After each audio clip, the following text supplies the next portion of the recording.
खबर आपको बता दें, पाकिस्तान ने आतंकी संगठन जमात उद दावा को किया बैन। सहयोगी संगठन फलाह इंसानियत फाउंडेशन को भी बैन किया। मुंबई हमलों में मास्टरमाइंड हाफिज सईद का ये संगठन है। आतंकवाद विरोधी अधिनियम 1997 के तहत कार्रवाई की गई है। पाक के आंतरिक मामलों के मंत्रालय ने ये कार्रवाई की।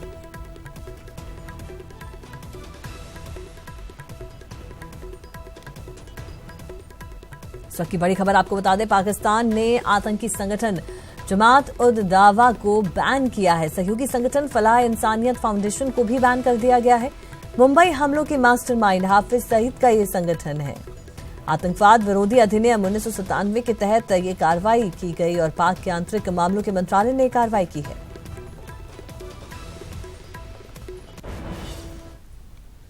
चलिए बात कुछ और खबरों की करते हैं। सीएम अशोक गहलोत ने लोकसभा चुनाव से पहले युवाओं के लिए 3 बड़े फैसले किए हैं। सीएम ने गृह विभाग की समीक्षा बैठक में ये फैसले किए, जिसमें 40,000 बेरोजगार युवाओं को ग्राम स्तर पर स्वयं सेवक लगाया जाएगा। युवा संबल योजना में पंजीकृत युवाओं को ग्राम स्तर पर सरकारी स्वयं सेवक लगाया जाएगा। स्वयंसेवक लगाए जाने वाले युवा सरकारी योजनाओं का प्रचार और मॉनिटरिंग करेंगे। ये युवा पुलिस एक्ट के मुताबिक ग्राम रक्षक का काम भी करेंगे। स्वयंसेवक लगाए गए युवाओं को 4,000 रुपए का मासिक भत्ता दिया जाएगा। 2 साल के लिए उन्हें काम मिलेगा। एसआई के 1000 पदों पर भी सीधी भर्ती होगी। 11,000 पुलिस कांस्टेबल के पदों पर भी भर्ती की जाएगी। पुलिस विभाग के स्पोर्ट्स फंड को दोगुना कर 2 करोड़ किया जाएगा।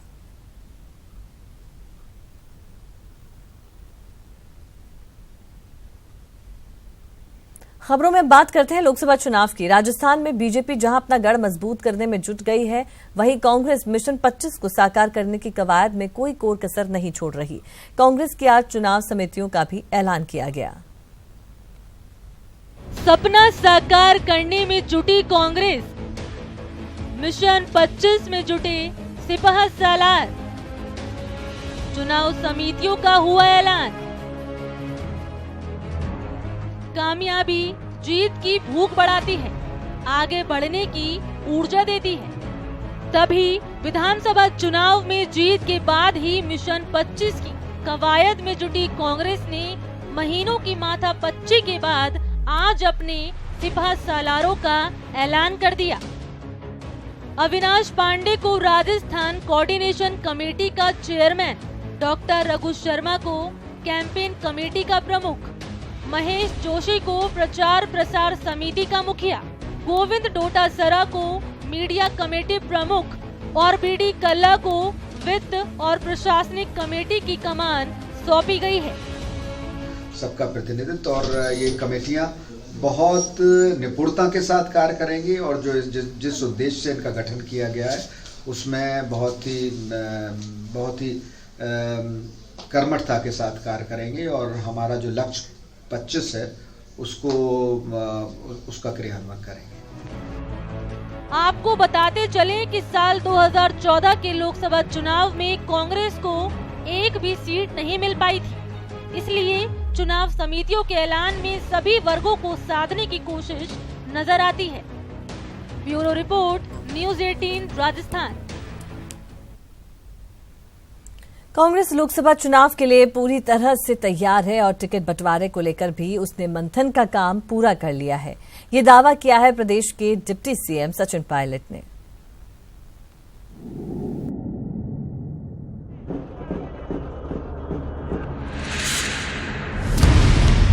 लोकसभा के तैयारी को लेकर कांग्रेस पार्टी ने बहुत अच्छी बढ़त ले ली है। लोकसभा के रण के लिए कांग्रेस तैयार,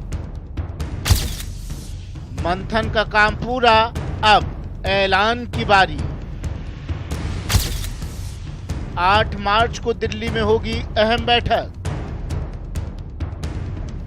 पिछले 1 महीने से कांग्रेस जिस कवायद में जुटी थी, उप मुख्यमंत्री और पीसीसी अध्यक्ष सचिन पायलट की माने तो वो काम पूरा कर लिया गया है और अब 8 फरवरी को दिल्ली में होने वाली अहम बैठक के बाद कांग्रेस पार्टी सियासी समर में उतरने के लिए पूरी तरह से तैयार है।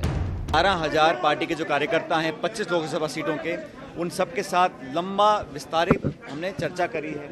उसके बाद हमारे प्रभारी मंत्री जिलों में गए हैं, वो रिपोर्ट लेकर आए हैं। उसके पश्चात हम लोगों ने हर लोकसभा सीट के हमारे जो इम्पोर्टेंट पॉलिटिकल लीडर्स हैं, 1-to-1 चर्चा हम लोगों ने दिल्ली में की है 2-3 दिन तक बैठकर। मुख्यमंत्री जी ने, अविनाश जी ने और मैंने बैठकर उसको फाइनल टचेस भी दिए हैं। अब 8 तारीख को दिल्ली में केसी वेणुगोपाल जो हमारे संगठन के महासचिव हैं प्रभारी, उनके साथ स्क्रीनिंग कमेटी की एक मीटिंग होगी और मुझे लगता है कि 8 तारीख के बाद स्थिति हमारी स्पष्ट हो जाएगी। सचिन पायलट की माने तो महीने भर की कोशिशों के बाद पार्टी ने बेहतरीन और जिताऊ उम्मीदवारों की वो लिस्ट करीब करीब तैयार कर ली है, जिस पर पार्टी में आम राय आसानी से बन सकती है।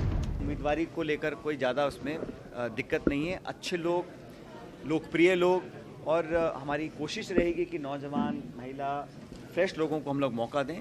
तो लोकसभा के तैयारी को लेकर कांग्रेस पार्टी ने बहुत अच्छी बढ़त ले ली है।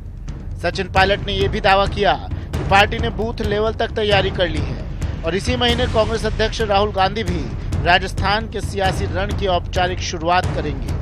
ब्लॉक, तहसील, जिला, प्रदेश हर लेवल पर संगठन पूरी तरह मुस्तैद है और सरकार ने जो काम किए हैं उसको हम लोग अच्छी तरह पब्लिसाइज भी अब लोग कर रहे हैं। ऋण माफ़ी हो, बेरोजगारों के लिए भत्ता हो, पेंशन्स को बढ़ाना हो, फसल की खरीद हो, शिक्षा हो, चिकित्सा। राहुल गांधी जी की मीटिंग्स मार्च के महीने में राजस्थान में होंगी। आचार संहिता किसी भी दिन लग सकती है, लेकिन प्रदेश की सरकार और कांग्रेस पार्टी इस चुनौती के लिए पूरी तरह तैयार है। अपनी पार्टी की तैयारी का जिक्र करते करते सचिन पायलट ने बीजेपी पर भी वार किया और कहा, वहां ना नेतृत्व नजर आ रहा है न किसी किस्म की तैयारी। और भारतीय जनता पार्टी में आज मुझे लगता है कि प्रदेश में कोई लीडरशिप नहीं है। चाहे प्रतिपक्ष के नेता हों, चाहे उनके पार्टी के अध्यक्ष हों, कोई बहुत ज़्यादा सक्रियता या बहुत ज़्यादा नेतृत्व वहाँ पर उभर कर आया ऐसा मुझे लगा नहीं। ये सियासत है, दुश्मनों की कमजोरी पर वार कर अपनी मजबूती का प्रचार करने सब उतरते हैं, लेकिन जनता चुनती किसे है ये वोटों की गिनती के बाद ही पता चलता है और उसके लिए अभी लंबा वक्त है। गोवर्धन चौधरी, न्यूज़ 18 राजस्थान, जयपुर। अब बढ़ते हैं अगली खबर की ओर। प्रदेश के अंतर्राष्ट्रीय सीमा पर तैनात जवानों की हौसला अफजाई करने सीएम अशोक गहलोत 2 दिनों के लिए कल सीमावर्ती 4 जिलों के दौरे पर रहेंगे। बाड़मेर, जैसलमेर, बीकानेर और श्रीगंगानगर के दौरे के दौरान सीएम बीएसएफ की चौकियों पर तैनात अफसरों और जवानों से मिलेंगे। दौरे के पहले दिन सीएम बीएसएफ के गडरा रोड चेकपोस्ट, तनोट के बबलीवाली चेकपोस्ट का दौरा करेंगे और तनोट मंदिर में दर्शन करेंगे। जबकि दौरे के दूसरे दिन सीएम रामदेव जी मंदिर में दर्शन करने के बाद बीएसएफ के Khajuwala checkpost, Hindumalkot checkpost का दौरा करेंगे और इसके बाद सीएम सूरतगढ़ जाएंगे।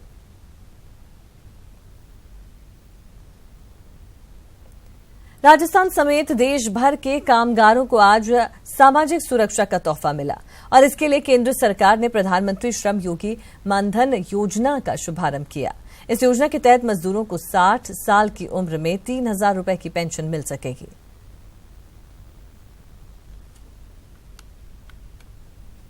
लोकसभा चुनाव से ऐन पहले केंद्र सरकार ने मजदूर हितों की रक्षा के लिए प्रधानमंत्री श्रम मानधन पेंशन योजना का आगाज किया। प्रधानमंत्री नरेंद्र मोदी ने अहमदाबाद में इस योजना को लॉन्च किया तो राजस्थान में भी इस योजना का शुभारंभ हुआ। श्रम सचिव नवीन जैन ने राजस्थान में इस योजना का आगाज किया। अहमदाबाद में इस योजना को लॉन्च करते हुए पीएम ने कहा कि किसानों के बाद अब हमारी सरकार ने मजदूरों के हित को लेकर किया अपना वादा निभाया है। पसीना बहा करके जिंदगी जीने वाले मेरे भाइयों बहनों, ये आपको अपने बुढ़ापे का एक मजबूत संबल इससे मिलने वाला है। वहीं राजस्थान में भी कामगार श्रमिकों के उत्थान के लिए इस योजना की शुरुआत हुई। शुभारंभ में 21 श्रमिकों को प्रमाण पत्र वितरित किए गए। केंद्र सरकार की ये एक बहुत ही महत्वपूर्ण योजना है और गैर संगठित क्षेत्र के लोगों के लिए अभी तक इस तरह का जो है ना व्यापक स्तर पर कोई भी योजना नहीं थी। इस योजना के तहत भूमिहीन मजदूर, कृषि श्रमिक, निर्माण श्रमिक, बीड़ी श्रमिक, हथकरघा श्रमिकों के अलावा कई और तरह के कामगार लाभ पा सकेंगे। वहीं एनएचएम में कार्यरत संविदा कर्मी, आशा सहयोगिनी, आंगनबाड़ी समेत दिहाड़ी मजदूरों को भी इसका लाभ मिलेगा। आपको बता दें कि प्रदेश के करीब 6 लाख श्रमिक इस योजना का लाभ ले सकेंगे। इस योजना के तहत 18 साल की उम्र के श्रमिकों को हर महीने 55 रुपये जमा करने होंगे। 40 साल की उम्र में योजना को शुरू करने पर 200 रुपये हर महीने जमा कराना होगा। श्रमिकों के बराबर ही केंद्र सरकार भी अंशदान जमा कराएगी। 60 साल के होते ही श्रमिकों को 3000 रुपये महीना पेंशन मिलेगी। हालांकि आवेदन करने वाले की मासिक आय 15,000 रुपये से अधिक नहीं होनी चाहिए और आवेदन करने वाले की उम्र 40 साल से कम होनी चाहिए। श्रम विभाग सभी केंद्रीय श्रम संगठनों के साथ मिलकर आज ये कार्यक्रम आयोजित कर रहा है और आज के बाद सारे जो कॉमन सर्विस सेंटर हैं उनमें रजिस्ट्रेशन का कार्य विधिवत शुरू कर दिया गया है। केवल 3 चीजें लेकर आनी है। आपके पास केवल अपना आधार कार्ड होना चाहिए, बैंक डिटेल होनी चाहिए और मोबाइल फोन लेकर आना है।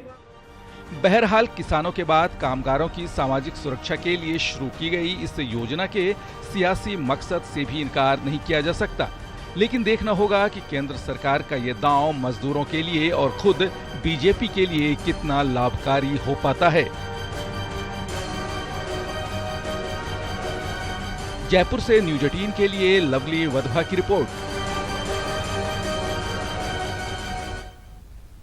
जयपुर को सीएम गहलोत ने आज 500 बेड के नए अस्पताल की सौगात दी। सीएम ने राजधानी के प्रतापनगर में RUHS से जुड़े इस नए अस्पताल का उद्घाटन किया।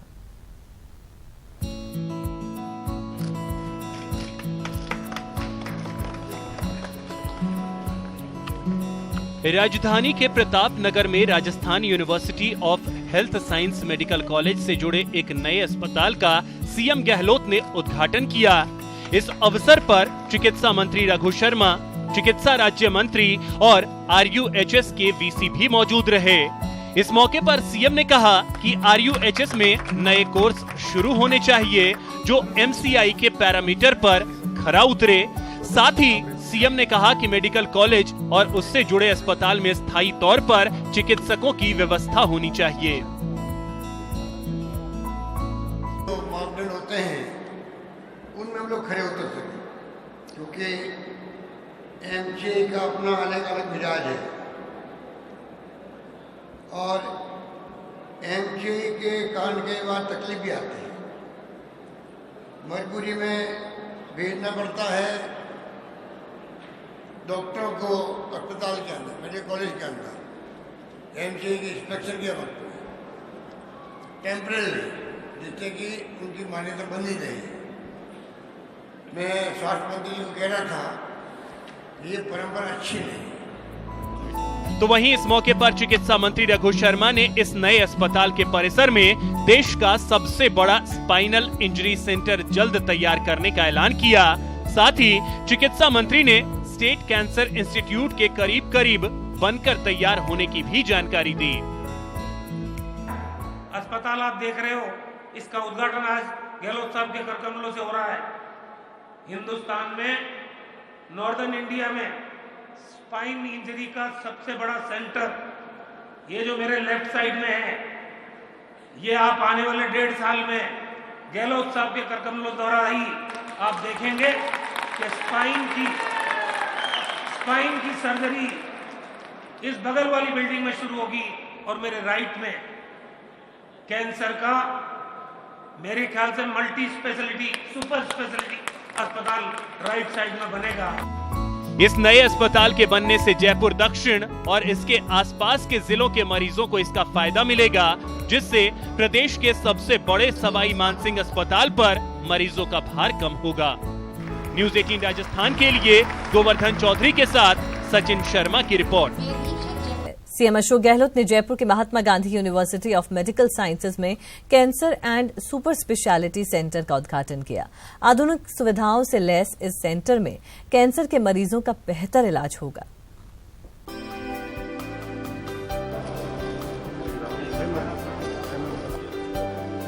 जयपुर के महात्मा गांधी अस्पताल में Shriram cancer and super speciality centre बनाया गया, जिसका उद्घाटन सीएम अशोक गहलोत ने किया।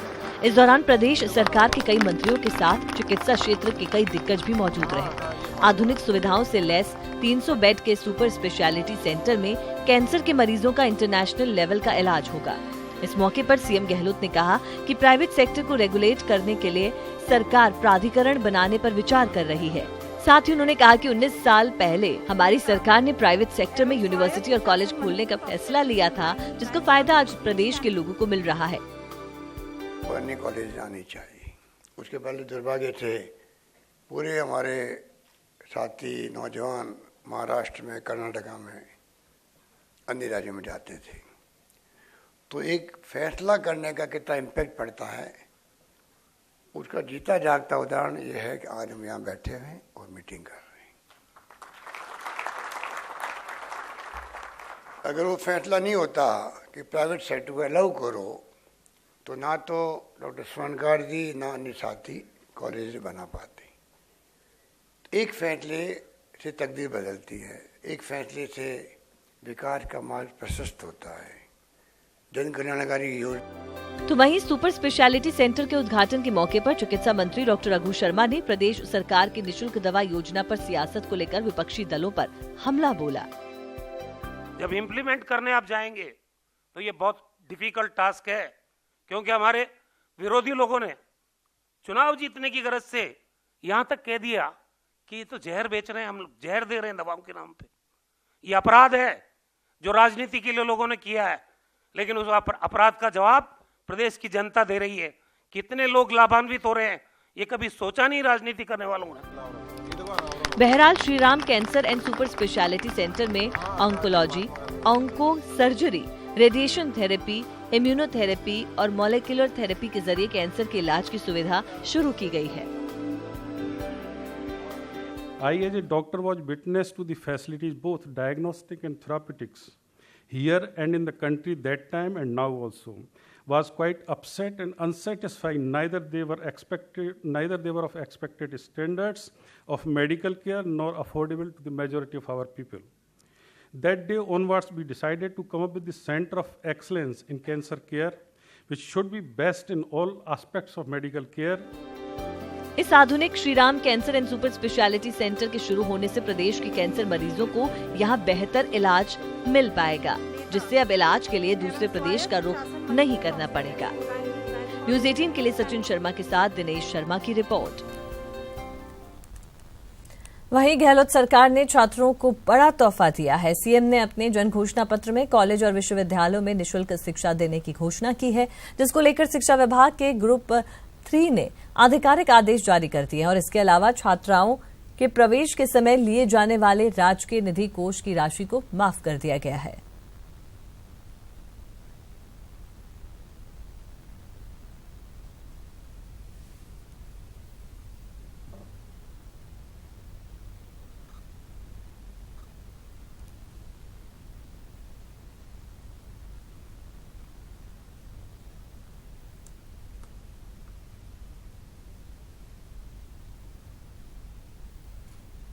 और इस बुलेटिन में फिलहाल के लिए इतना ही। दीजिए इजाजत और आप देखते रहिए न्यूज़ 18 राजस्थान।